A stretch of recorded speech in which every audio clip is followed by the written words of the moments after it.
When you say things are getting critical, are you talking about something to do with the vehicles that are in the rings of Saturn? Yes, yeah. Really? Yeah. So I was behind closed doors for some time, and my clearance was way, way, way above top secret. So can you tell us, are you able to tell us your title when you were working in this sort of division behind three doors? No, I have probably 3 or 4 pages of titles. Oh. I don't know which one I'm going to land on. I can tell things, when I mean things, the conditions are getting critical. And I find that some scientists also think that. And so I think when I do publish, that group anyway will agree with me full-heartedly.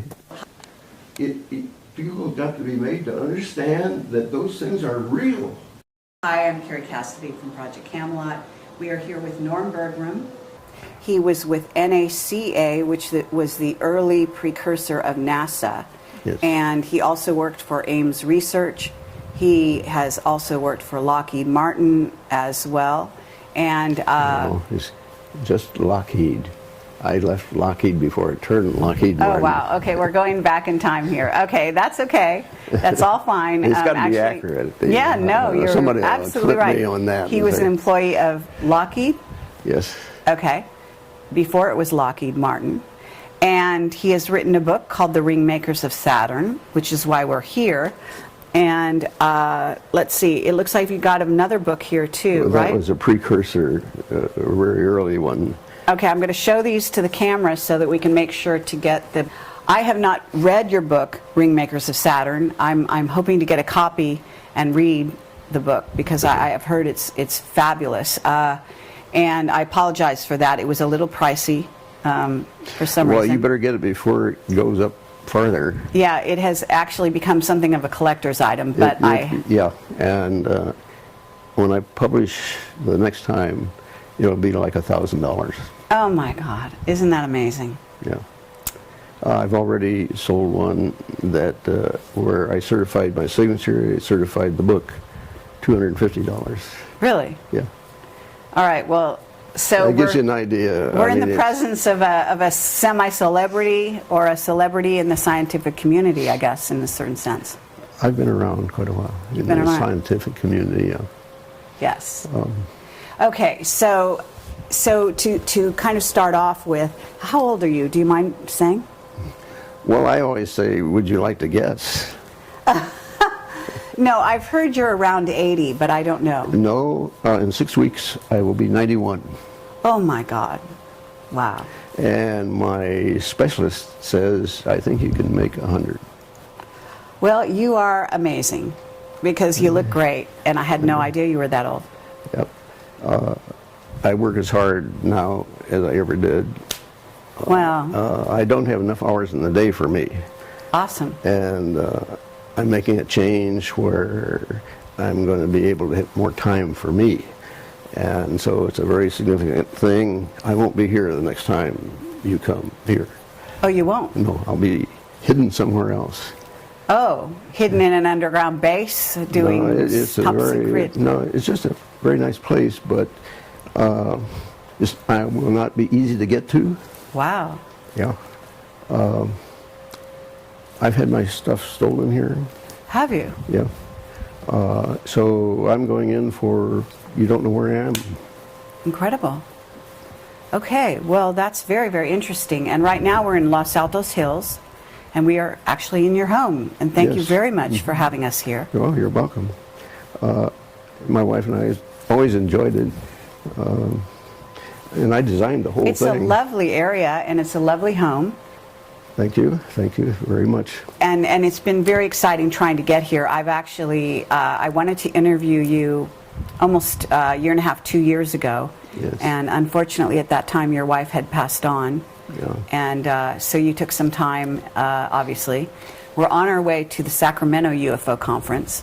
And so this was right on the way. Yes. And so it was very kind of you to let us come into your home. I'm glad that you're here. Thank you. So what I'd like to do is have you introduce yourself and your background, because obviously I've been getting a number of things wrong because... Well, you got it right now, and the point I think you're interested in is how did I ever get interested in this? Well, I've got lots of questions, but we could definitely start with that. But first, before you do that, what I want you to do is I want you to talk about your background. I want you to talk about sort of how you made your career progress, I guess you would call it, in the scientific community. Okay. Well, it was at the time of the war, and I was with Douglas Aircraft. And I was on the drawing board designing turrets for a fighter airplane, and it had to be heated. Then a department manager showed up one day, and he asked my boss, "Is there anybody here that would like to come up north? I need somebody bad fast." That's essentially what it amounted to. And he said, "Yeah, check with Norm." And I'd heard so much great things about being up in the northern parts, more rural and down in the south. And so we said yes. And I went to Ames Laboratory. When I walked in the door, I was immediately an assistant project manager. When that happened, at that point, I was just a plain mechanical engineer. With some administrative things that Cornell was able to give me. But I was told, you never use your feelings here. You use data. And that has stuck with me all my life. Don't use your feelings. And you've got to nail something down. And all right, so the project that I got on then was the beginning of the determination of how you design an airplane with thermal ice prevention. What the equations are to govern how much heat you have. This required flying around in icing conditions, and we measured drop size, temperature, and how much water was in a cube of space. You had to analyze the cold, the effect of cold on airplanes? Well, there were two purposes. One was to be able to have some airplanes fly over the Himalayas safely.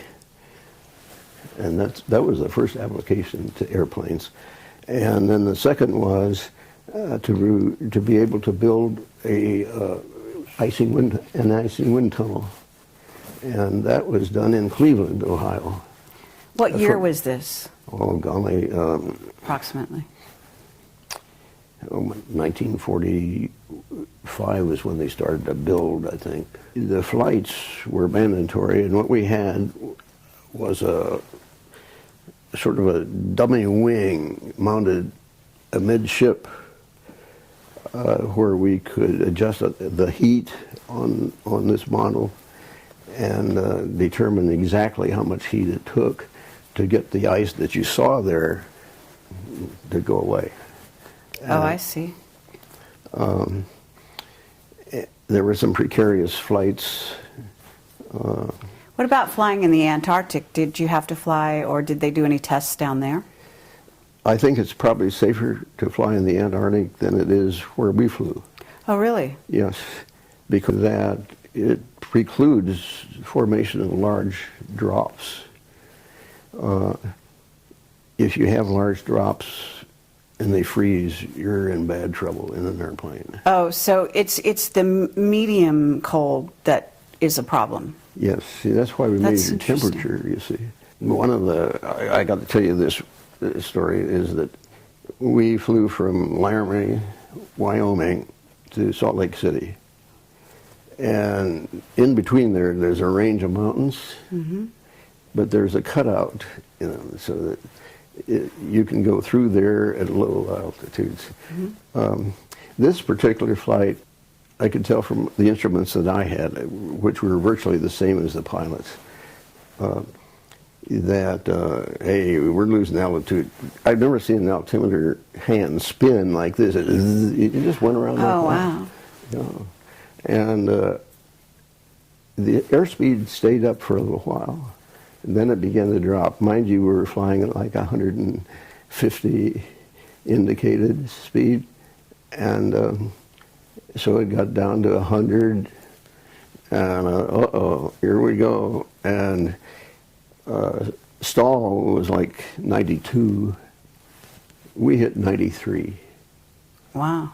And at that point, the pilots had poured on all the power to the engine they could get. The hand for the temperature, the piston rings were in the red, which you should never fly an airplane like that, but we did in order to get out of this downdraft. I see. And so that's the kind of thing we went through. Wow. And why did that happen? Was it just because it had this down sort of area of between the mountains, or we would have crashed had we been over to the right or to the left. We had an airline pilot, a United airline pilot, that knew all these routes, and that's precisely why he was chosen. I see. So that we would have as safe flight as possible. Yeah, we would have intercepted, no question about it. Very, very interesting to go back in time this way. Let's fast forward a bit. Okay. Okay, and you went from studying this and from dealing with this and had exclusively, I'm assuming, to do with normal airplanes, right? Not rockets or going out of space. Not at that point, right. Not at that point. Okay, so at what point did you kind of move into the scientific area dealing with I don't know, did you go from there to Ames? Was it Ames or was it NACA? Well, you see, I was at Ames all the time. I did the icing work. Oh, you were. And I did some stability and control work. Okay. Particularly as it related to the roll of airplanes and if they would go unstable in a roll condition. And I found conditions where they would.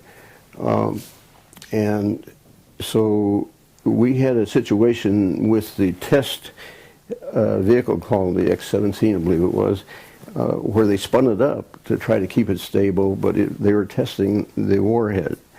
And it was a flight where the head would go Mach 15.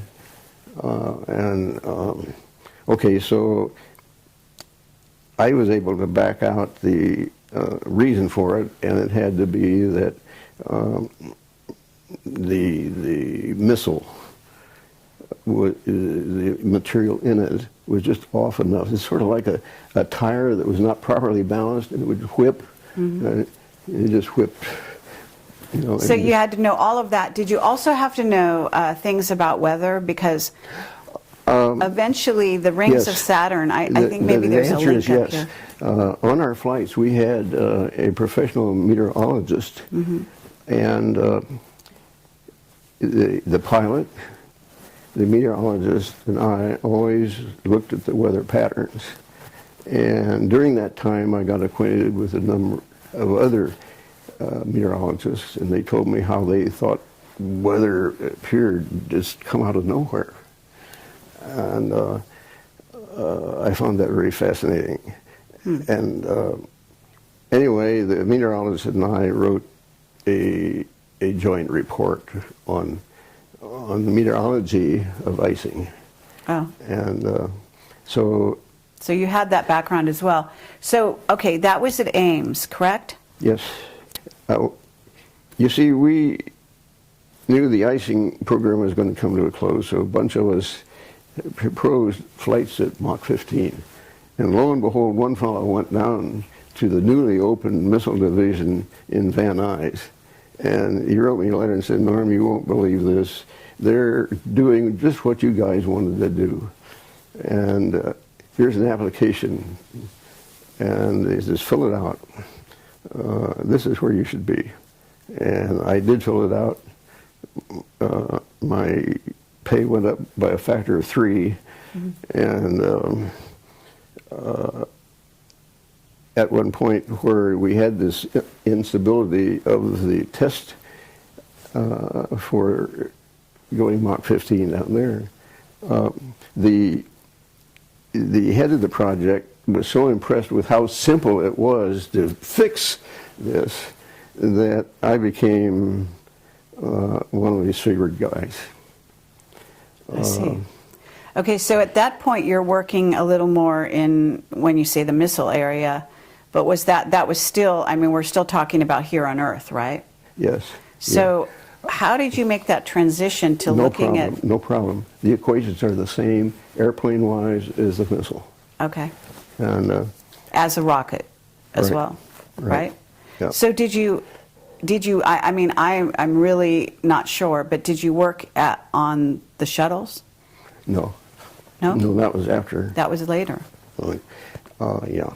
That was. So what was the politics that went from NACA to NASA? Because you must have been around right during the transition, right? The idea of space was coming into the picture. And NACA was the National Advisory Committee for Aeronautics. So how do you fit it in? Well, we'll just invent another organization, and we'll call it NASA, National Aeronautics and Space Administration. You see. I see. So they get both of them in there. But in a sense, when you were at NACA, because you wrote the Ringmakers of Saturn, so at some point you were already looking out to the stars, right? So if this organization was just called National Aeronautics, what was it, organization, NACA? The National Advisory Committee for Aeronautics. Advisor, okay. But they had to go into space before it became NASA. Didn't they deal with space? The only one that went into space before it became NASA was the missile I worked on in Van Nuys. Oh, really? Yeah. Where did the missile go? Where was it supposed to go? Were you shooting it somewhere? Well, see, we were firing it from Cape Canaveral and out over the ocean, and make sure that we didn't land on any land down in there anywhere. Right. But no, that was really the early years. Okay, so you're working for NACA. When did you write the book? I wrote it in 1981, I believe it was. Had you left NACA when you wrote the book? Yeah. How long? I don't know. It was, Approximately. When did you leave NACA? I guess it was like, it had to be Lockheed in this case. I think it was 1659, something like that. Wow, so you wrote Ringmakers Saturn a couple years, like 20 years later. The Voyager 2 had finished its flight, and I had Voyager 1 and Voyager 2 data, and that I inspected and studied for quite a while. And that's when I wrote the first book, and I was so surprised at what I found that it took me like the 4 years to get the book published, because I wasn't sure that what I had was really right. And so I looked in many articles and books to see, oh yeah, this sort of fits what they're talking about there. Okay, you're okay, so publish it. And so the book came out in 1985. Okay, and that's the Ringmakers. That's the Ringmakers. But the other one, this one. That's 1971. I had left Lockheed at that point. And so I was down at Santa Cruz on a vacation, and one day I spotted a real bright light in the distance. And at first I thought it was a a helicopter with the sun shining on the windshield. I was laying in the direction of the sun being from my back, and I was looking forward to look at the this bright image. And finally I decided, hey, that windshield couldn't shimmer like that. And I ran and got my camera and shot some pictures. That was really a convincing time for me. So was that a UFO? What we call a UFO? You know, when it comes to calling things UFO, I part ways with people. Okay. What would you call it? It's an IFO, because I named it. Okay. Okay. Well, did we build it? Pardon? Did we build it? Who built it? The craft? I don't know who built it, but what I found out is these things inhabit Saturn. That's where I first discovered them, and they're proliferating. They're now Uranus and Jupiter. Wherever you see some rings now, why, that's one of these. You see the craft. Yeah, I call it a ringmaker. Yeah. Okay, you call it a ringmaker. Yeah, and I say it's electromagnetic because I could identify streamline patterns with respect to it that I knew were what we call potential lines, and that says it was electrical. Interesting. Well, so the craft that you saw in Santa Cruz was the first sort of precursor of your kind of giving you a heads up. Is that right? Yeah, and then for this book, I believe it was simply a picture taken out over these mountains. The object was over the ocean, but it was very bright, exceptionally bright. And wow. So did you look at the sky with a telescope, or were you looking at the sky with just your naked eye? just naked eye. Uh-huh. But you saw these objects. Yeah. And did you talk to anyone about that? No. You didn't? No. And you just decided to write your book? Yeah, there were 26 copies of those. I don't know where the other 25 are. You're kidding. Yeah. You wrote 26 copies of this book? Yeah. That was how many were printed. And yeah. there's, wow, this is really a collector's item then. Yeah. That's incredible. You find one, why, I'd like Wow. to get it myself. Okay, that's fascinating. This is interesting. Yeah, that's where I got the idea that there were streamers from these objects. And, or I couldn't have drawn that, okay? I see. What do you mean by streamers? Well, you see those... Yes. I mean, it actually looks like art. Yeah, but yeah. I call those streamers. Arcs. Mm-hmm. I mean, do you know what that is? I can tell you what in our physical terms they would call it. They would call that pinched plasma. Oh, And it means it's hot because it's plasma. I see. And because of certain speed and all this kind of stuff, it comes out pinched. You know, it's a certain condition.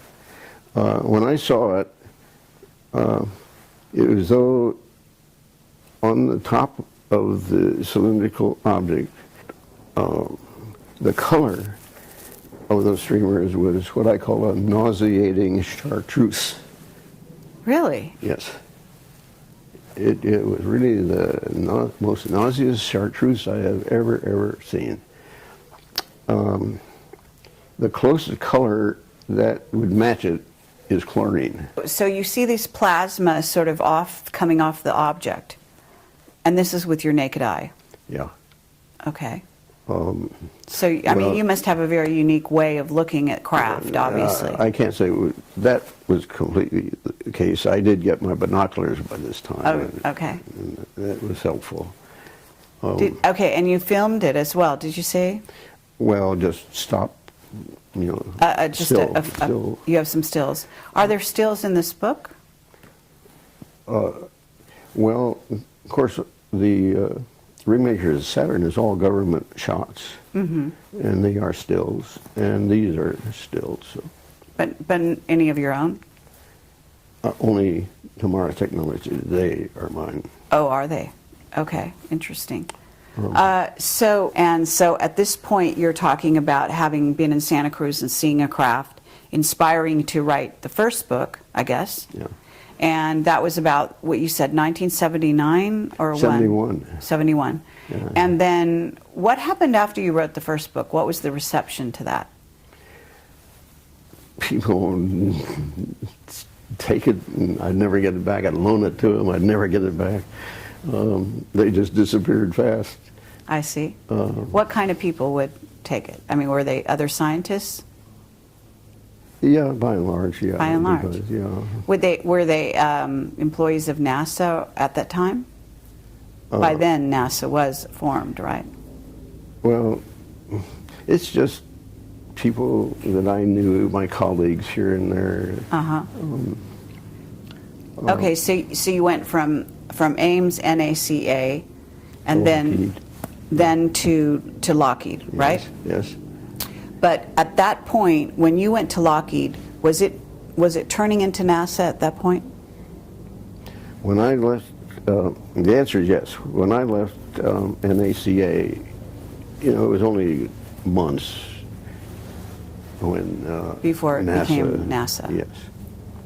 Okay. Yeah. And why did you leave NACA? Well, I think it was because the fellow that sent me the app thought I should be down there. He said, "Hey, this is the kind of thing you've been doing there, and you should be here." And he was so right. Oh, so the organization that sent you the application from Southern California was Lockheed? The fellow that sent me the application formerly worked at Lockheed. I see. Yeah. So was it Lockheed Skunk Works that you ended up? No, I haven't been in there. I don't. You haven't? No. You never met Ben Rich? No, I have never met him. I have met some guys that have worked in there, and they've told me stories about that, but I've never met him. So the division of Lockheed back then that you worked for, was it top secret or was it just in the public domain? When I worked at Lockheed, I had documents that were indeed top secret. Really? Wow. Oh yeah. And then I went through the first generation of the Polaris underwater launch vehicle, and then I got tapped to go behind closed doors. Oh, you did? Yeah, and I was there for till I got claustrophobia. You got claustrophobia? Yeah. Yeah, I had to go through 3 doors to get to my desk. And this is in Southern California? no, it turned out to be up here. They moved. Oh, Lockheed, because I know Lockheed was in Sunnyvale, right? Yeah, but it started out down there. I see. And then, so I was behind closed doors for some time, and my clearance was way, way, way above top secret. Okay. You know who Bob Dean is? Yes. Had you ever talked to him one-on-one? I've talked with him, yes. He believes what I put here is yes, that is correct. Mm-hmm. And I agree with him. Well, I just wondered because he had a pretty high above top secret clearance at one time. Mine was above the President of the United States. Oh, was it? Okay, and so were you working in an underground base up here at that time? No, it was just a place that you would know how to get to. Really? I wouldn't know how to get to. It's, if you stumble around enough, you can find it. But I see. it wasn't all that big a deal. But So was this the kind of thing where you signed the non-disclosure? You say you had to go through 3 doors to get to your... Yeah, I had to sign my life away for 30 years. Wow. Is it still in effect right now? No. No? So could you tell me anything? No. You can't? Mm-mm. Why? What would happen? I'd prefer not to find out. Oh, okay. All right, well, let me ask you, I mean, I know we're kind of jumping around here, but you're certainly piquing my curiosity about some of these things. So, was Lockheed over by Moffett Field during Yes, those days? Yep. Okay, that was a pretty fast yes. Yep. Okay. I was born at Moffett Field Hospital. Oh, you were? Yeah, I was.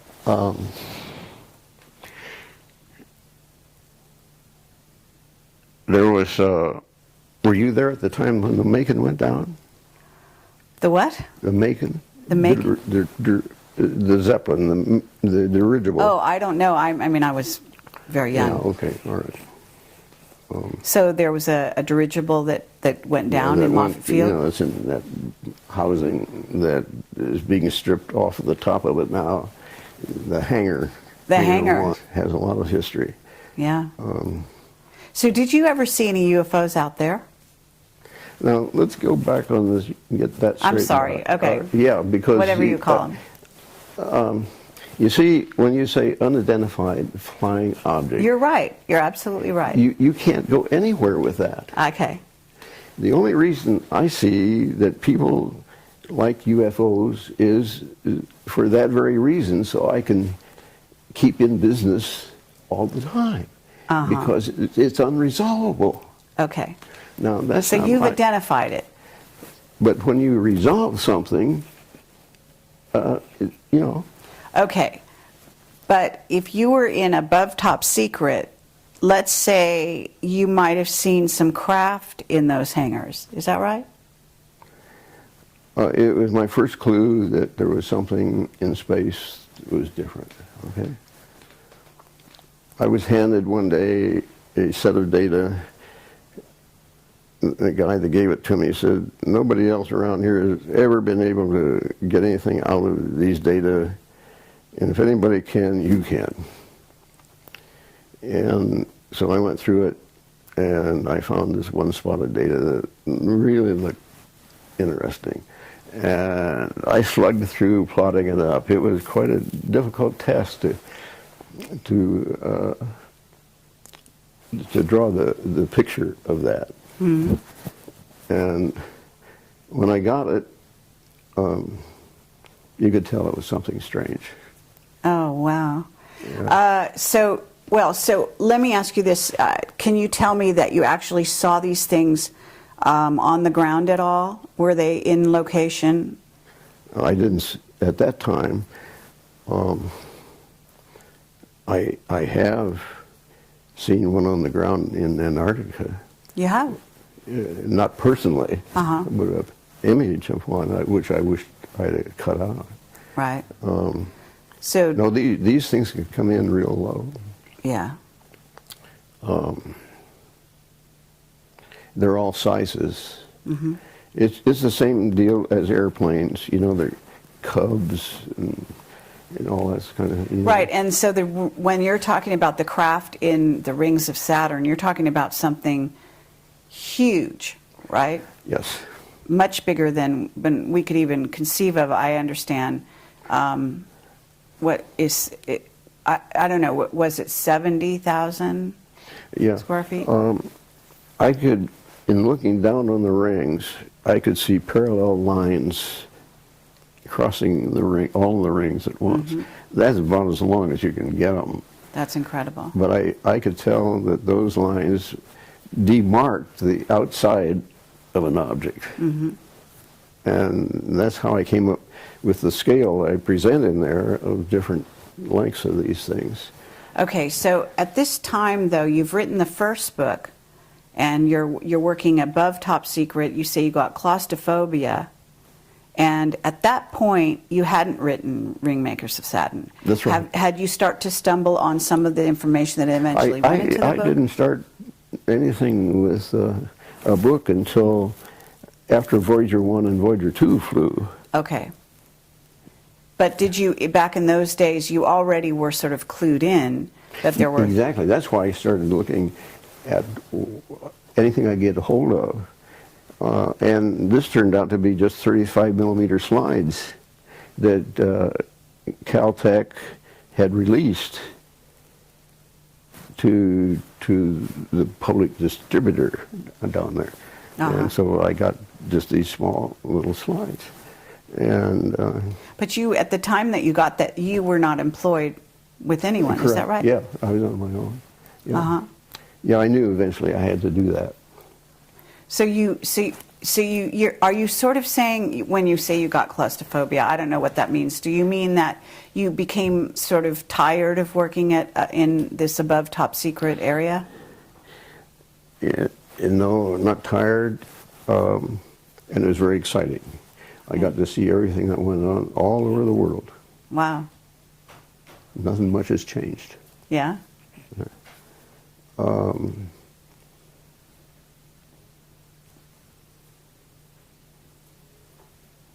I don't know how... Or were you threatened? Were you, what did you have friends who were leaving the employee of Lockheed at that time? I mean, was there some incident that happened that made you want to leave? No, it wasn't that.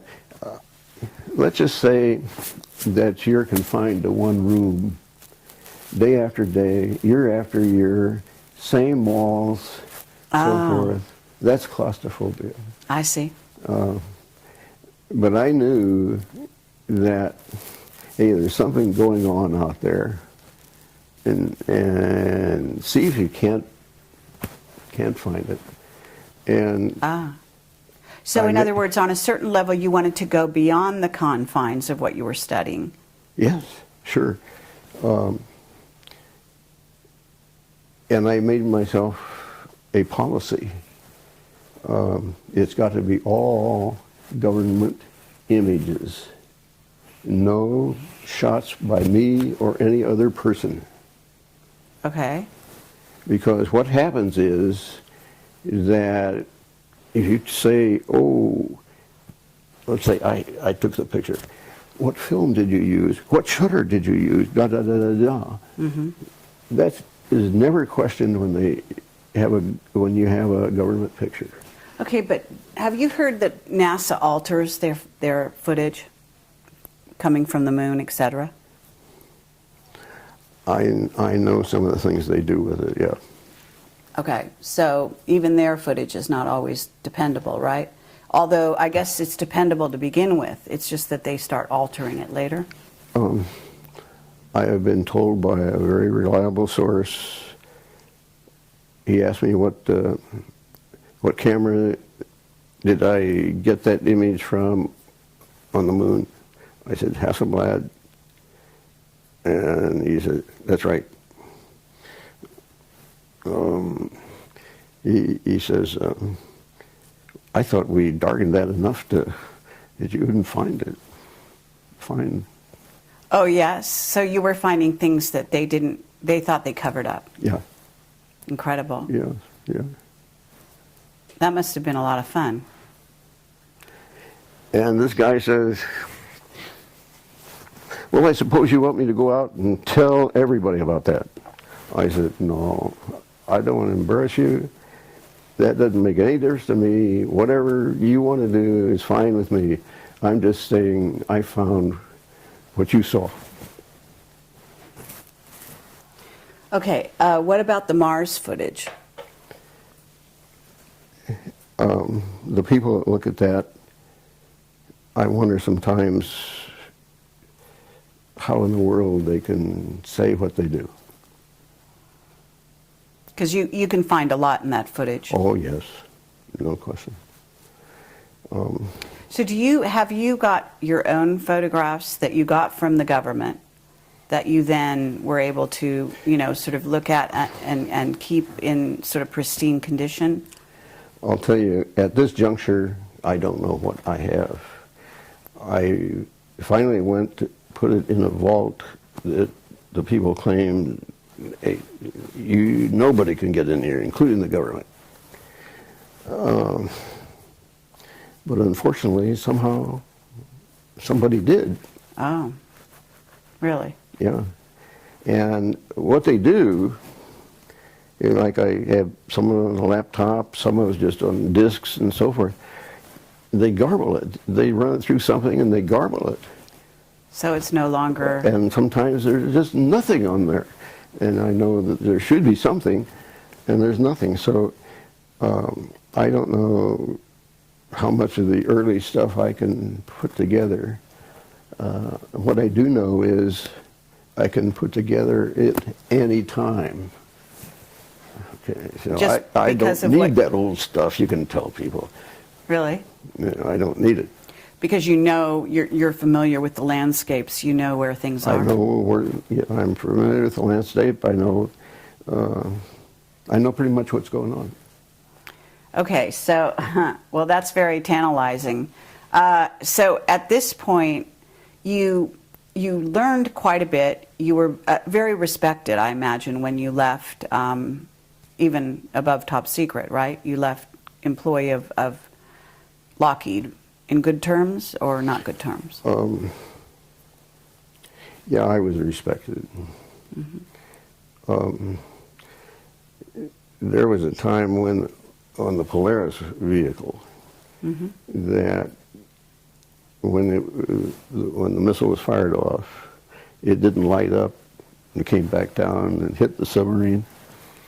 And I said it was the umbilical plug. And the head of the project asked me, "What do you think it is, Norm?" I said, "It's the umbilical." "That's the most reliable thing there is on the bird, Norm. It can't be that." And a Navy guy came in later, and I said, "It's the umbilical plug. But Frank is not going to believe it unless we pull that thing up." And we got the whole Navy out there. I don't see why you can't pull it up. And if we don't pull it up, the Soviets are going to do it. Mm-hmm. He said, "Norm, synchronize your watch with mine. 3 minutes, you're going to have a call from Frank." 3 minutes, I had a call from Frank. He says, "Norm, you're going to be real excited. They're going to pull up the bird." And it was the umbilical. And after that, as Norm said, it was a certain thing. Don't argue with him. That's great. Yeah, it was that kind of thing. Yeah. Absolutely. So can you tell us, are you able to tell us your title when you were working in this sort of division behind three doors? No, I have probably 3 or 4 pages of titles. Oh. I don't know which one I'm going to land on. And I think what's going to happen is that I'm just going to have to find the images that I can get that either aren't affected by anything, or I get some new ones of some sort that will sort of govern how this whole thing goes together. I am very aware of Sagan's principle. When you make big claims, you have to have big data, you know, and that's the big thing about it. That amassing enough data that goes, oh, it's got to be true. There's so much of it, you know, and it takes a long time to put together that kind of story. Right, but you've been working on this whole idea for a long time. It's up here, all right. Yes. But I haven't been able to get anything much down on paper. I spent 2 years with my wife before she died, and 2 years getting things straightened out afterwards. So there's 4 years in there I've lost. I see. And I can tell things, when I mean things, the conditions are getting critical. And I find that some scientists also think that. And so I think when I do publish, that group anyway will agree with me full-heartedly. On your conclusions. When you say things are getting critical, are you talking about something to do with the vehicles that are in the rings of Saturn? Yes, yeah. Really? Yeah. You see, it's sort of simple.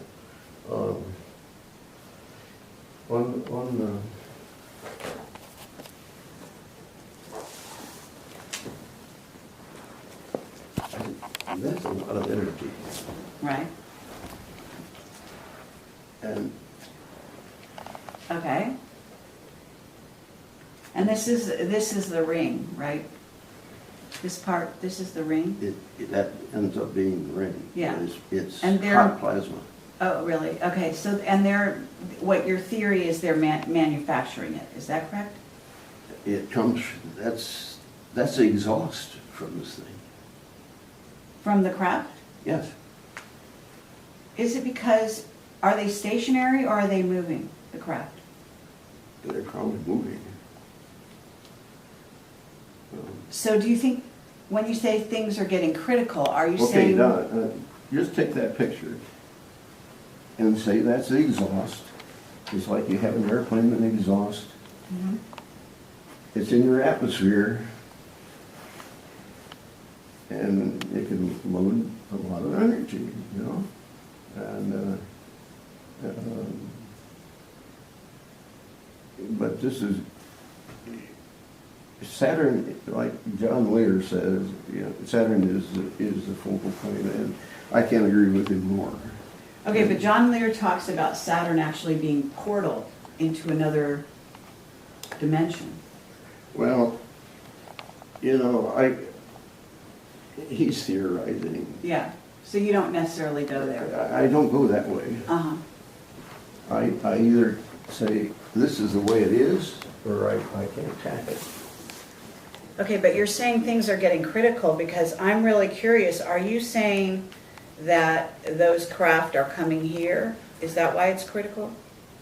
No, I'm saying, in effect, if they do, and that there's a good probability that that is possible, Uh-huh. then, hey, you gotta get with it. You can't wait around, Mm-hmm. okay? But you see,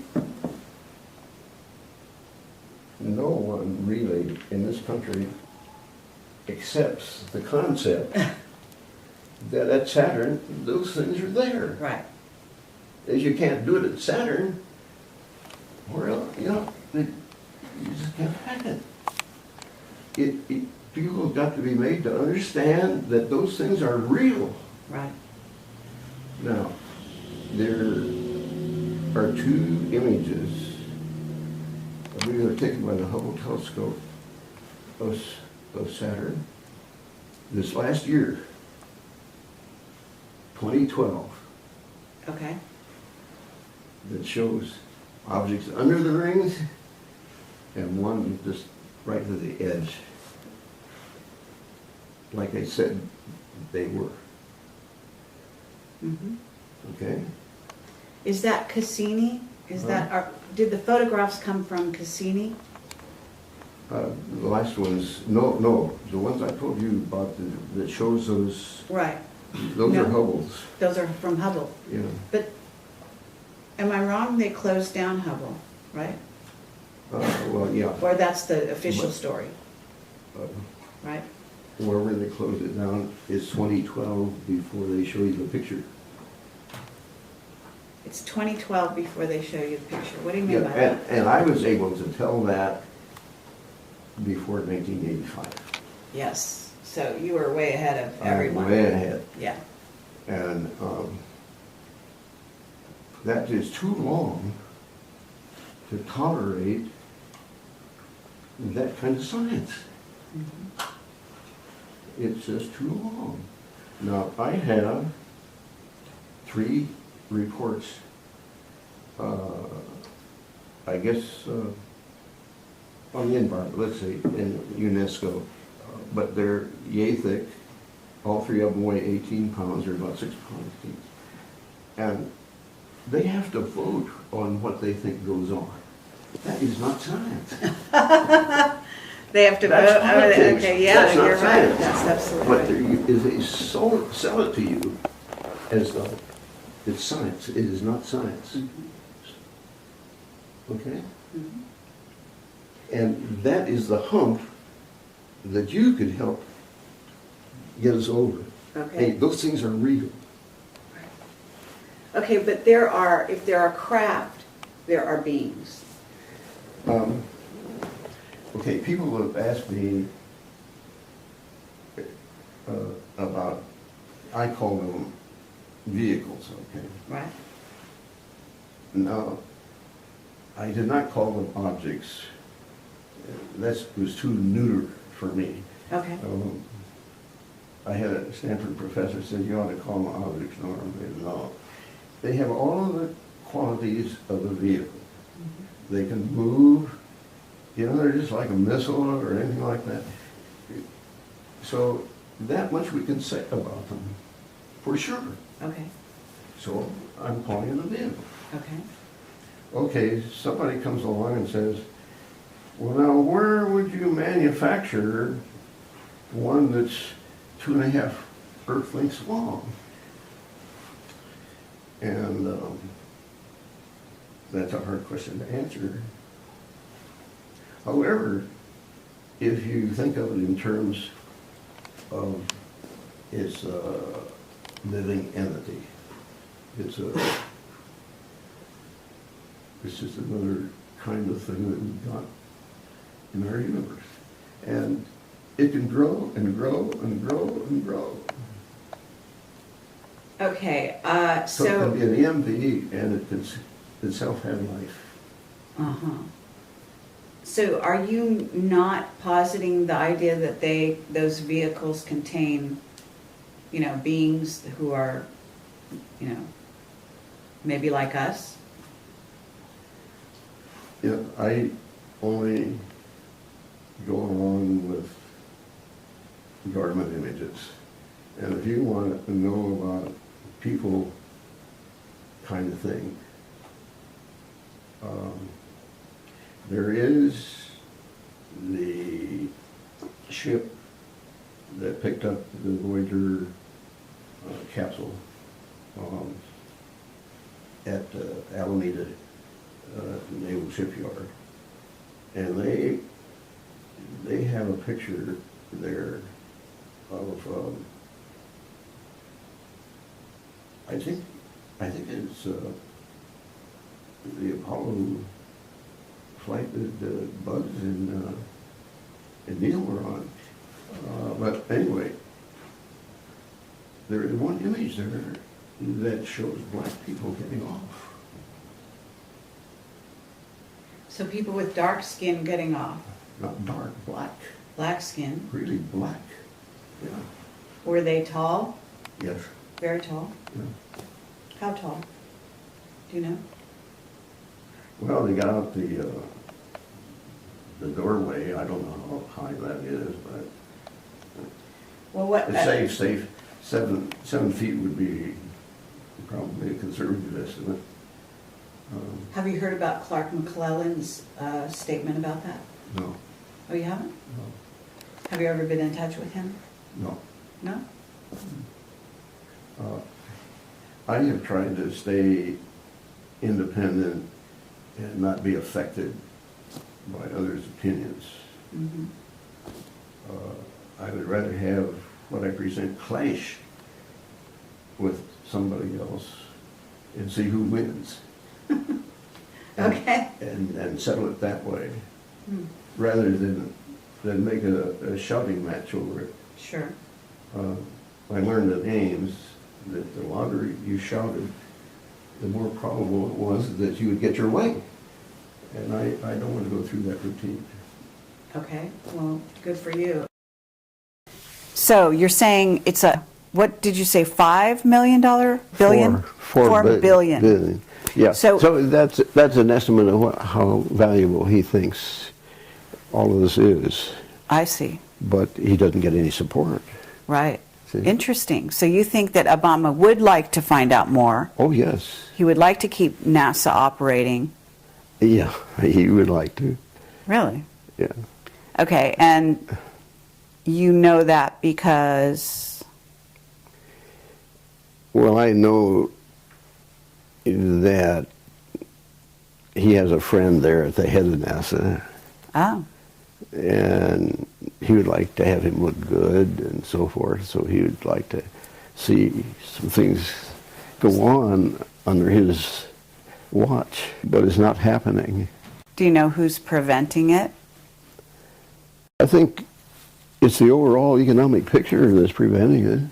I was in public policy in my organization, my professional organization, American Institute of Aeronautics and Astronautics. And I've been on Capitol Hill and visited the various congressional offices and trying to point out to them what we felt was important. We made a list of 10 items. And Such as? What would be an example of something important? This Ringmakers of Saturn? I mean, the vehicles? oh no, this is way out in left field. Oh, so not Okay. even that close, Oh, no. not going in that direction. No, it's like you got to protect the doors of the pilot's compartment because of terrorists, you know? Oh, that. I Okay. mean, just practical things. I see. And, okay, the budget for aeronautics has gone to practically to zero because space has swiped it because it's so expensive. And you just try to juggle money around, and it's a strange place back there in Washington. But it's a big education to try to do some public policy. Okay, well, that's pretty unusual to have a scientist that tries to do public policy. When you called yourself, I don't know if you consider yourself aeronautics engineer? I just say I'm a scientist engineer. Okay, It's hard to be a scientist without being an engineer. okay. And when you say training for just an engineer, I don't think that's going to work. And that shows to me how little understanding there is about that educational aspect. Did you ever go to Stanford? Mm-hmm. You did. Did you graduate from there? I got a quarter in, and then my dad passed away, and he was supporting me, and that was the end of that. But it was long enough to be an alumnus of Stanford. And Okay. the other interesting thing is that Ezra Cornell and Leland Stanford got together on the founding of Stanford.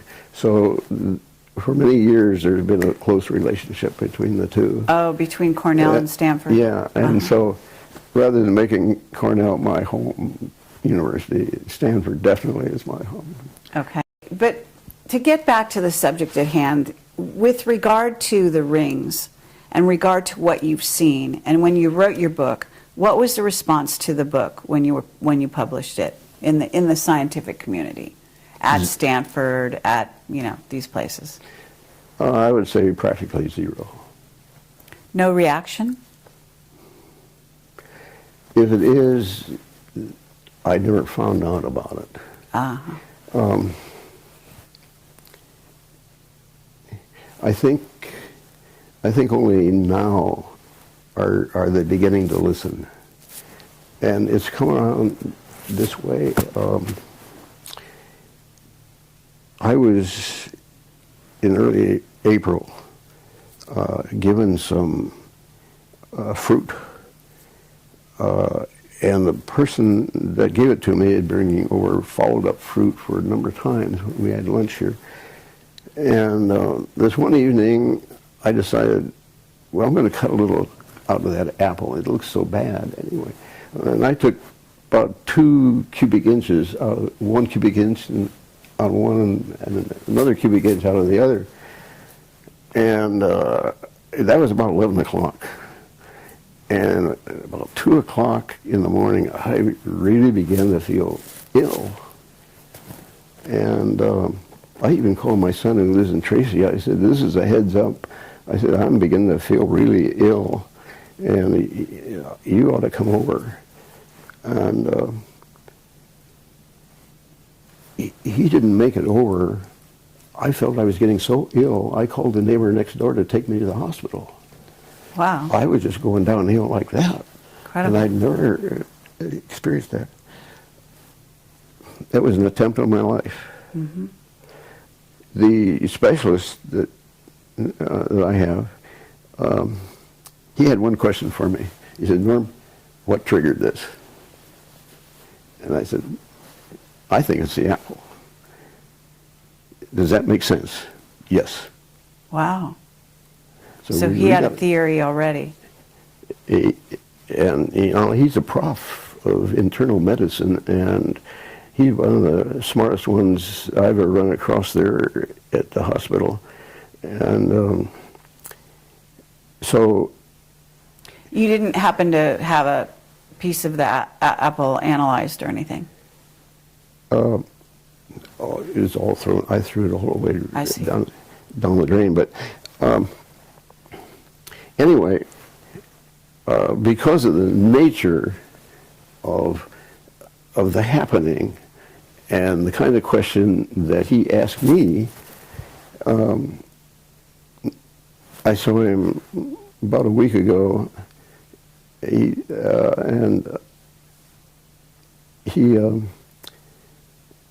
He says, you know, I've spoken to a physicist about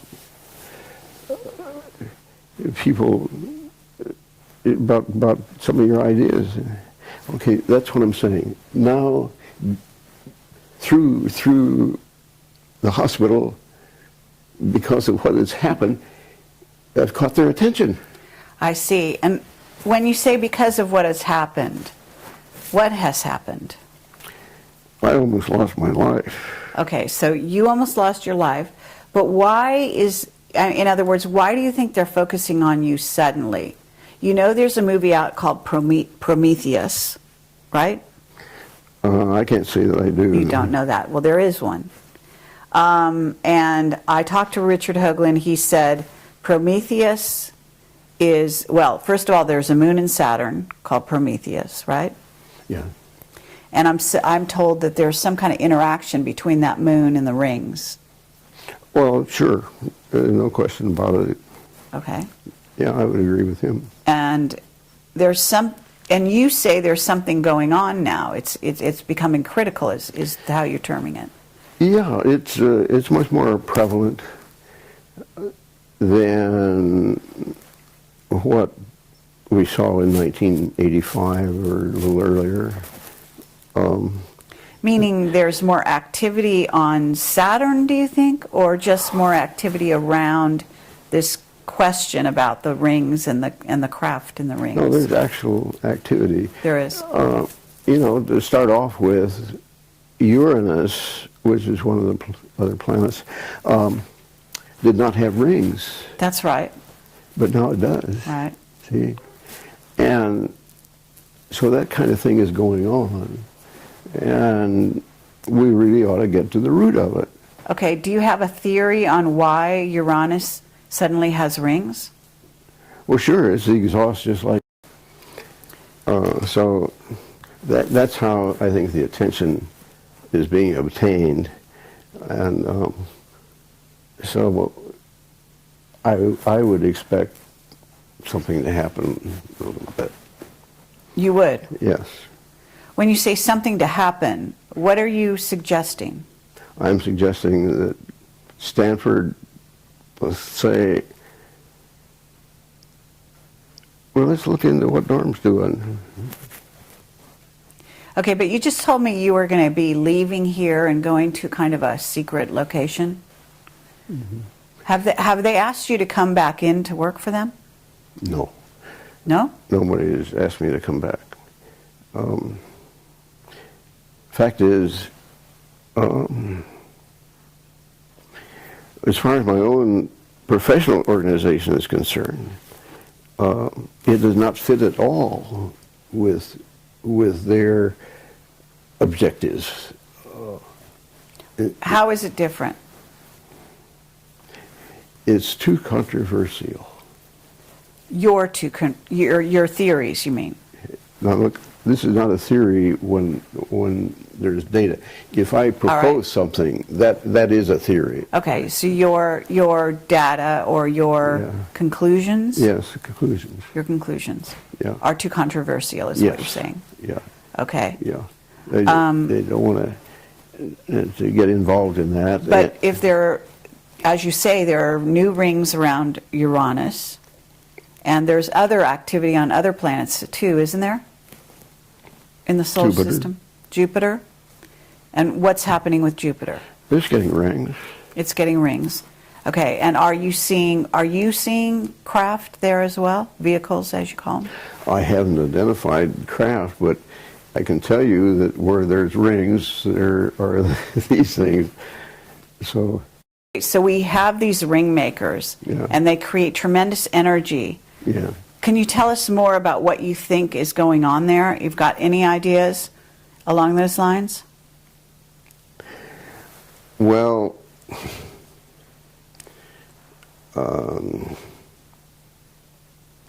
let's just take one that there was this, what do they call them, forward lookers, or these psychologists. Oh, remote viewers. Remote viewers, Yes. right, that's what I'm... I just did an interview with somebody there. Which one? I had heard that there was one that saw something out there in the rings, and they were mining the rings. That's true, yes. Okay. I think I read her book, and she couldn't see anything from the side, but when she looked from the top down, why, that's when she saw things. I see. I happen to been able to uncover what she saw. Really? Yeah. And what did you... I would say, I don't think they're mining the rings. I think they're nursing from the rings. Oh, in other words, you think they're using the energy to power their craft. Yeah, that's where new ones are getting their energy. New vehicles are getting their energy? Yeah. You start out small, just like a baby, and then they get bigger. Oh, right, because you say that you believe they're sort of like alive. Do you believe they're plasma vehicles, what's called a plasma vehicle? Have you heard that terminology? Well, I've never heard them called plasma vehicles, but I can understand why somebody might say that, yes. Mm-hmm. Yeah, I wouldn't make a big deal over that. Okay, I've heard that the vehicles out there they actually fly close to the sun, and they power themselves up on the sun, and then they go back into I wouldn't be surprised. Yeah, I've noticed some go in there, and it means that they're capable of withstanding those high temperatures. Yes. And so, True. Yeah, they could get pumped up really nicely. Okay. Okay, so, well, we have a very active scenario out there. Yeah. And you say it's critical. When you use that word, critical, that kind of sounds impending, like there's something coming to Earth or coming at us. Well, when I read that the universe is expanding, I say, the universe expanding. You guys are just saying you have objects out there that you use to say the universe is expanding. But how about supposing they're increasing their speed? That would appear like what you're saying. And if something out there is moving faster to get away from something else, we may have a critical situation. Okay, very interesting. So something out there is moving faster to get away from something else. What would that something else be? It's hard to say. Now here I do have a hypothesis. Oh, yeah? Yeah. The Big Bang, I think, my hypothesis is that there were the goodniks and there were the badniks, and they had a fight. A Big Bang ensued. I see. A Big Bang, a really Big Bang. And So you think the sort of multiverses are a result of the collision of sort of light and dark, so to speak? how did you say that again? You think the multiverses are a result of the collision between good and bad or light and dark? Well, now, multiverses, what are you? Well, that's my point of view. In other words, I don't think there's just one dimension and one universe. I think there are multiple dimensions and multiple universes. Did you agree with Einstein when he said there were at least 5 dimensions? Well, I certainly will agree that you can have almost any number of dimensions you want, okay? I take a little different view. My son suffers from a malady in which he hears voices. Oh, yes? And I'll tell you, I think that's a universe right there, Okay. right under our nose. Uh-huh. When he first came down with this, we had a blackboard in the end room there. It was 4 by 8 feet, and he wrote equations of space on there. He did. He did. Were you able to Yeah. ascertain if they were valid in any way? You didn't need to, I didn't need to know all the details. I knew enough to know that, hey, those are strange equations that you wrote. You don't write that kind of equation here on Earth. And you do have some distance parameters in there. And I'll tell you, I was really scared. The fact is, I erased the darn board because I wish now I had kept it. But I was scared. I was frightened at the time. Really? Yeah. What were you frightened of? The fact that he could write that stuff. That he was getting an input so he could write it. Yes. That's what scared me. So, in other words, who it could be coming from was Yeah. the unknown intelligence type of yeah. idea? Yeah, so we have talks about that quite frequently, and it's just another aspect of all this. That is a universe, all right. Mm-hmm. Absolutely. Okay. And it's not the kind that normally you'd think would be, but I'll tell you, some of the things he tells, they sure are real. He can describe things down to just the last detail. Sounds like somebody I'd like to talk to. He would say no way. He wouldn't? Yeah, he wouldn't do it. Is he a scientist? No, but he came within a semester of getting his bachelor's degree in chemistry. I see. And he was our brightest. When he was 4 or 5 years old, he wired up a train set. So that I still am amazed that he did it all by himself. And he had the cars switching around and all this. That's amazing. Okay, well, wow. Okay, this is so fascinating. Let me ask you, you still use this word critical, and I'm still trying to figure out where you're going with that.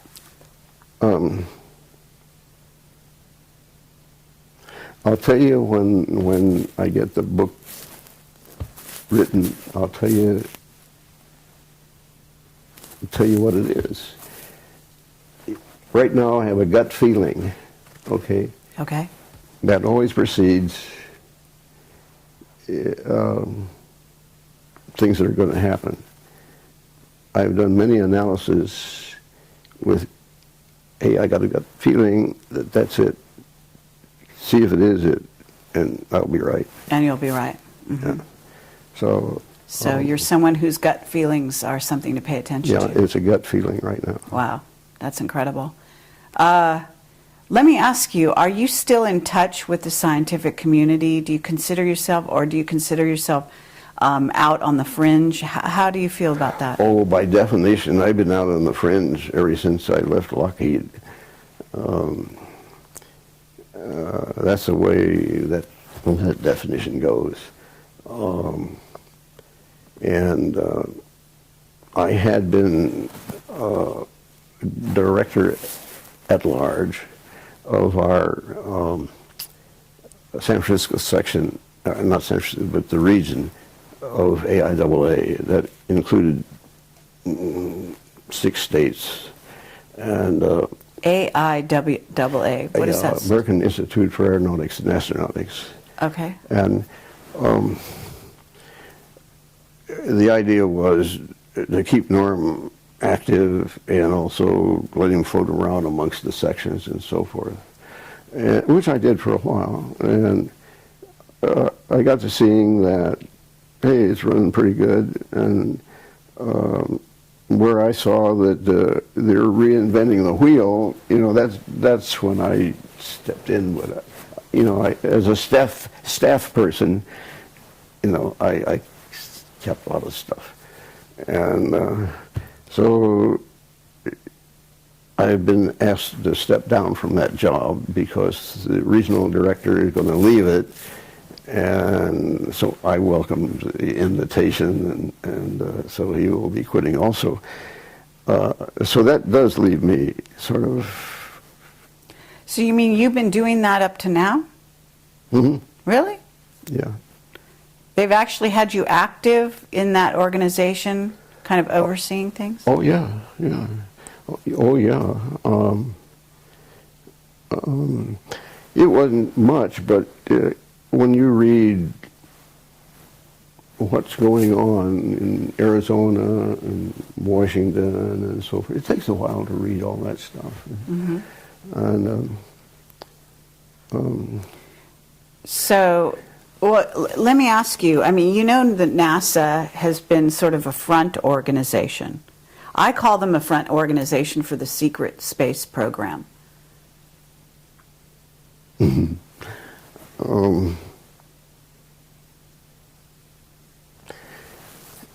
don't know about being front. Well, when I say front, I mean, if you have an organization that deals with the public, interfaces with the public, and also misleads the public on certain things, by doctoring photos, by covering up certain things, by only releasing certain things, that's a front organization, isn't it? Okay, all right. I guess you're entitled to do that. Okay. So if we were to look at the situation a little closer and find out who are the insider organizations, certainly Lockheed would qualify. Would you say that the defense industry are all in the know? No. No? No. Lockheed only recently has been getting images themselves. Mm-hmm. And having worked there, I don't think there'd be anybody that would be capable of doing the kind of work I have been doing. I just don't, that kind of talent does not exist these days. Well, when you were an above top secret, you must have had people reporting to you, right? No, I was Mr. It. What does that mean? Were you Dr. Strangelove? I mean, what were you? By it, okay, here's some data. Uh-huh. Tell me what it means. So you were the go-to guy. I was the go-to guy for, whatever they handed me, I took it apart. One of my reports went to Kennedy. Oh, yeah? Do you think that Kennedy was killed because he wanted to reveal things they didn't want out there? I don't know. We had a fellow that was from headquarters, and that occurred while we were all behind closed doors, and they were completely dumbfounded about it all. They couldn't figure that out at all. You mean, what couldn't they figure out? You mean why he was killed? Yeah, yeah. Why or how, even that. I mean, and it's still a mystery today to a large extent. But anyway, it was interesting to hear opinions from headquarters, from a headquarter guy. So they were stunned by Kennedy's assassination. Yeah, they were, yes. Even no behind closed doors, yeah. as you call it. Yeah. Back then. Yeah. That's very interesting. Well, if you were to look at the time when you were behind closed doors and you left on good terms, you say, right? Yeah. Did other people leave at the same time you left, or did people stay there? Oh, they stayed there. I was proselyted out. What does that mean? I went to work for a firm that had started up. A fellow was a nationally known aerodynamicist, and he founded his company, and he wanted to grow it, and he attracted me to say, you can give yourself whatever name you want. We're going to try to expand my company. The thing was that he also had on his board of directors a professor from the Stanford Biz School. Okay. And it seemed to me like, here's a chance, Norm, for you to grow. And but things did not work out for either of us that way. Do you know why? Yes. Why? I did come up with something that they could do. It required the services of one of the gents that knew how to program the computer. And that was the advantage of the outfit. They said, I can they can handle any size computer that there is.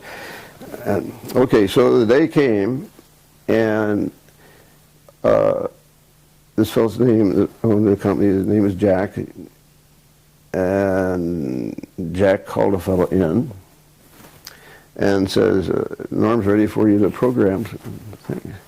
Jack, I'm going to have to think about that. Can I tell you over in the morning what my decision is? Yeah, think it over. Next day came, he says, Jack, I can't do it. I am an aerodynamic specialist, and if I do this other, I ruin that. It's a no-go. Oh, how interesting. Yeah, that was his attitude. And you check around, and the good guys still have that attitude. Right, that they don't want to get their hands dirty. They don't want to be sort of tarred with the same brush. They've chosen, their route. Straight and narrow. Yeah, and you come along and deviate them. They can't hack it. Very interesting. And so that's when we parted ways. But it all has been a great learning process. But you went out on the circuit and you did talk about Ringmakers a bit, because Yes, there's a couple of I did go videos. out for a while. Yeah. And, geez, I read an article just recently where somebody comes up and says, we can get to the nearest star system. I gave a paper, one of those UFO organizations speeches, and I told exactly how you'd go about it then. And And so now, it comes along, oh, for Pete's sake. And you did back when? When was this? Oh, In the 80s? well, it had to be after 85, 88, something like that. So are you, I have so many questions. Would you say time travel is possible?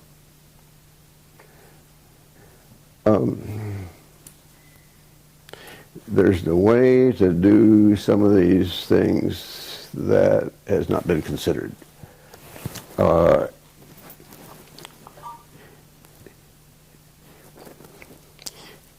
You know what Mach number is?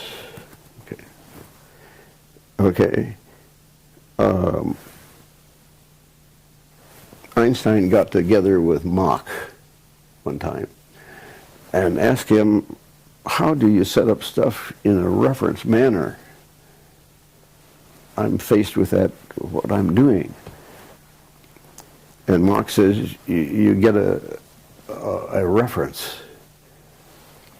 And speed of sound is mine for aerodynamics.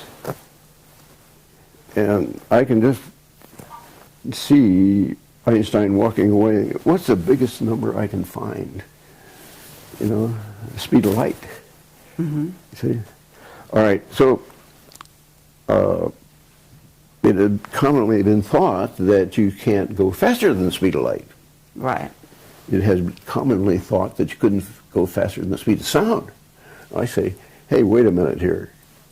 I found like 16 samples of where astronomers measure things going faster than the speed of light. Yes. Okay. See, now there it sets up a new regime. Okay. Okay. So in other words, you're kind of alluding to the idea that if you're going faster than the speed of sound, we go into the area of time travel from that point on, right? Yeah. However you want to mechanize it. Okay. What about these vehicles in the rings? Aren't they going faster than the speed of light? Oh, I don't know. I've never seen one, in that condition. Okay. Not at all. Well, let's say, is it possible, I don't know how you want to classify this, but if those craft, or some of the craft, the smaller ones maybe, leave there and come here, isn't that possible? Yeah, it's possible. Okay. And is it possible that they've been coming here on a regular basis? I don't know about that.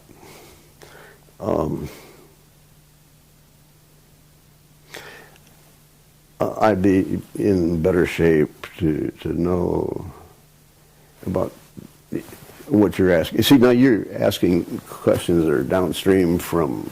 I understand. And I'm not there yet. Okay.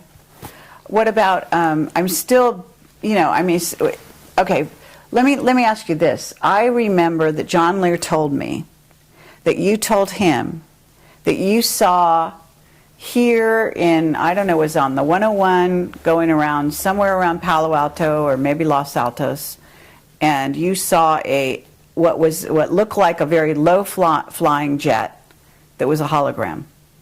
And you determined it was a hologram because it actually, I guess, disappeared all of a sudden. Well, that story is almost correct. I was just with this fellow Jack at the time. I don't know whether you know where Gun High School is over here or not, but we were in that vicinity, and all of a sudden there was this huge-sized airplane that flew over there. It looked exactly like an airplane. I said, Jack, did you see that? Yeah. But, it was below the allowable level. Yes. And there were no complaints. So it had to be a picture, Really? But did it disappear suddenly? Well, it was only there just a fraction of a second. You just got to if you weren't looking, you'd miss it. Really? Yeah. But it has to be going very, very quickly then. Yeah, it was. So you determined that it was a hologram. I didn't determine it. It's just the fact that there weren't any critics around here that says, hey, there was an airplane flying below allowable levels and we gotta do something about that, because there's a lot of people like that around. And, Right. But there were none, so okay, so it had to be. So that's okay. What year was that? Oh, I don't know. When I was with Jack. Approximately. Would this be the 80s because you left? Didn't you leave Lockheed right around? Well, you wrote this book in 71, so.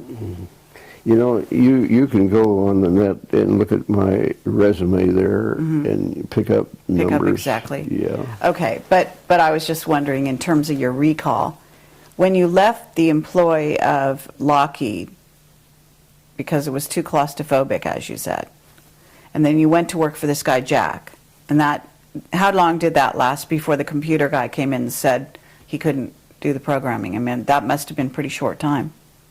Well, I think it was like a couple of years. Couple years? Okay, and do you know what a Cray computer is? Yeah. Okay, and would you say that was the level of what we're talking about, programming a Cray? Or? Oh, this could have been done with a much simpler computer. I see. Yeah. Okay, have you ever dealt with a Cray computer yourself? No, I haven't. But you know of their, Yeah. sort of being around. Okay, in terms of this, again, this critical time that we're in, can you describe this time? Like, what do you see something happening in these times? I mean, obviously we have critical things in terms of, you know, the world politics and economics and things of this nature. But when you talk about critical, I'm actually seeing something to do with space. Are you talking about, for example, you've heard of, you know, incoming planet, like the second sun? I don't know if you believe this is a binary solar system.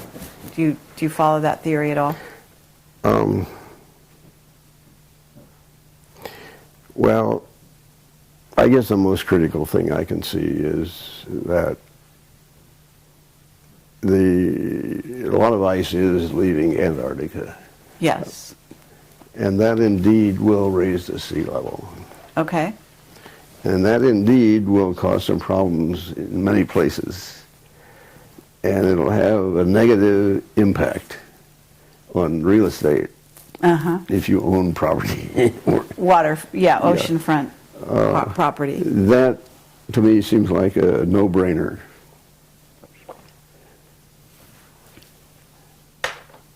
Have you talked to some remote viewers? No. No? No. Other than the story you said about the woman Yeah. who looked down on the rings. You know, that's interesting that somebody has that capability, Right. but it's not something that's acceptable scientifically. Okay. Okay. Well, the craft, again, the vehicles in the rings, you don't think they're mining, but you think they're using the energy to power themselves, in essence. Well, when you say power themselves, Power the entity, the vehicle. You know, the objects that I saw were very small inside the ring, and they were connected to the inside ring. And it just seemed to me like, oh, hey, these are babies, you know.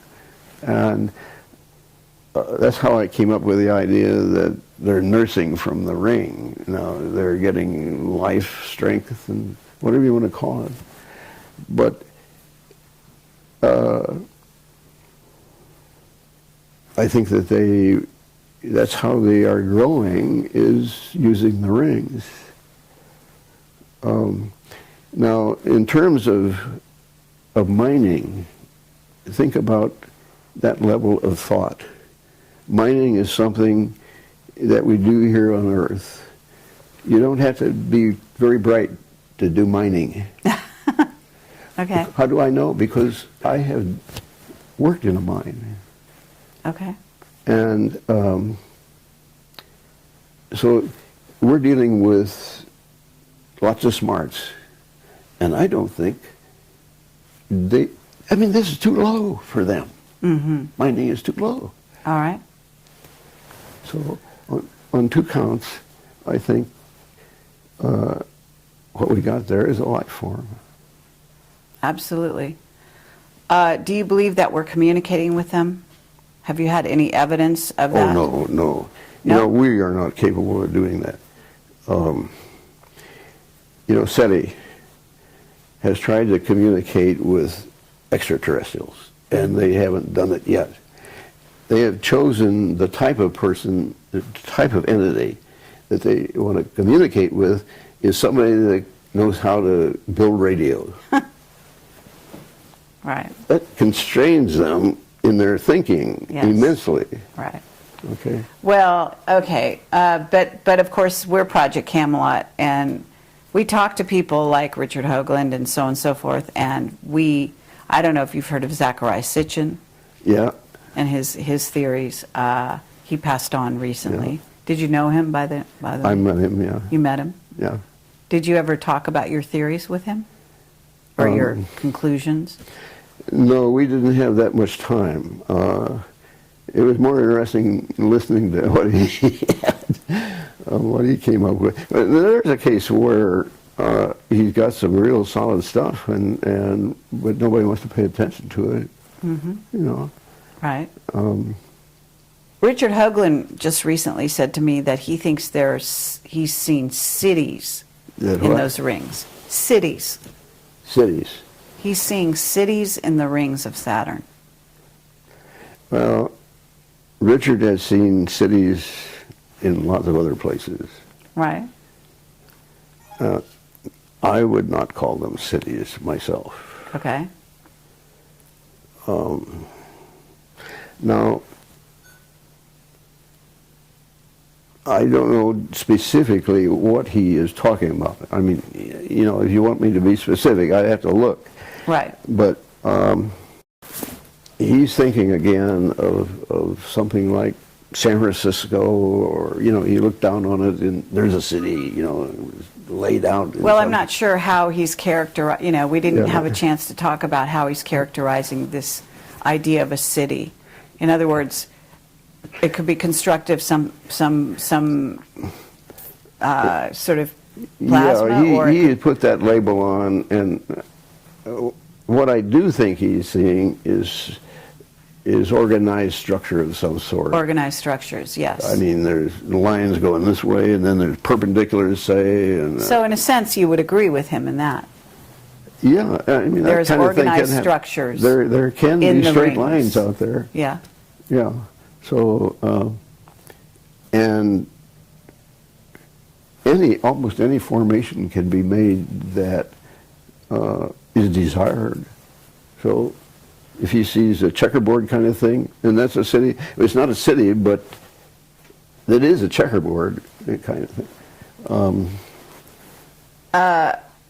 When you talk about plasma, what are you talking about? Are you talking about the same thing that Wilhelm Reich would be talking about when he talks about orgone? Or is plasma like another stage of orgone? Or About him, but there is one flight out to Saturn where the instrument flew by the ring, and the idea was to sense the plasma in there. It had a wide frequency range, and it turned out to be plasma, and so it ticked, and they knew the speed, and they knew the time it took to pass the ring, and so they knew how thick it was. And now that was a plasma indicator. okay. So it has been measured that indeed there is plasma rings. But you read also where, oh, this is a bunch of broken up moons that got there, and there's confusion in their storytelling. Uh-huh. Um, But the rings that are suddenly appearing around Uranus, these are not broken up moons, right?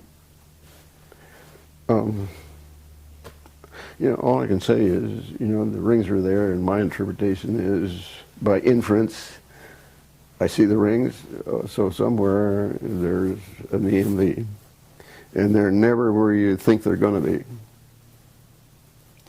Do you have you thought about the idea that I guess I talked to Sean David Morton, who met you years ago. I don't know if you remember Sean. Mm-mm. Sean David Morton. He's a sort of a psychic, and he lives in Southern California. Anyway, he's a friend of mine, and he said that recently they've actually photographed, I guess, the top of Saturn, and they've seen that there's a hexagonal Yes. shape. Yes. You've heard of that? Yes. That seems to support your theory or your conclusions. That's what he said. Do you agree with that? Yeah, any geometric form can be made. Okay. But you don't see anything, I mean, isn't there a significance to the hexagon in the Saturn symbology? Well, I would never expect a hexagon there, but I have never expected to see some of the other things I've seen either. So I did want to visit Saturn in the write-up I did, because there are some things that need to be fleshed out for people. Okay. And if I haven't lost it on my discs, why, I'll be able to make a nice little story about all that. Okay. If you haven't lost it, in other words, if it wasn't stolen? Yeah, or boogered up. Erased and messed with. Okay, well, I'm running out of tape here again, right? And I guess we've been going for quite some time, Yeah. so I don't want to tire you out too much.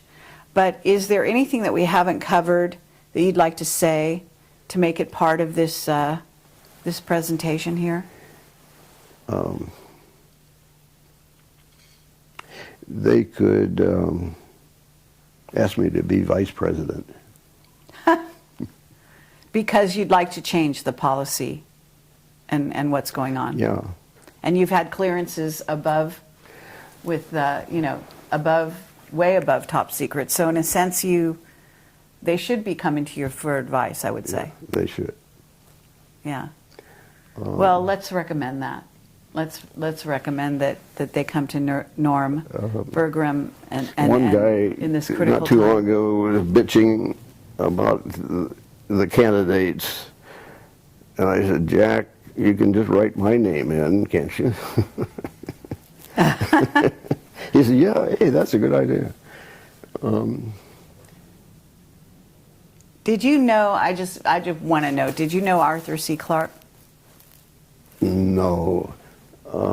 You know, I didn't go that rude. You know, I have been always so much up to here, you know, sort of career-wise, Right. what I've been involved in. Yes. I haven't been the social guy I should have been. Hopefully, that's going to change. Okay. I'd like to see that.